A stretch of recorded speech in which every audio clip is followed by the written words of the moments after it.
Əslində mən turş sevirəm. A few moments later.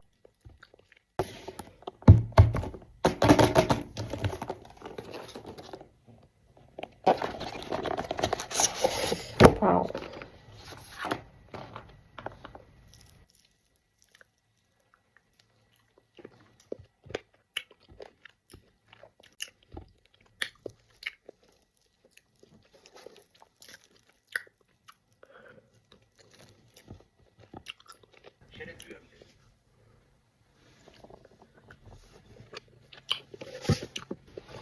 Alçası da var. İlin günün bu vaxtı.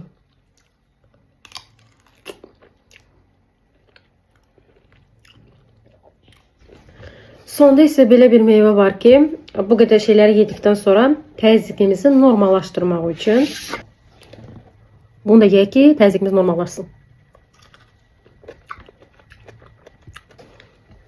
Bence hədiyəlik üçün superdir. Xüsusilə hamilə xanımlar bunu çox sevəcək deyə düşünürəm.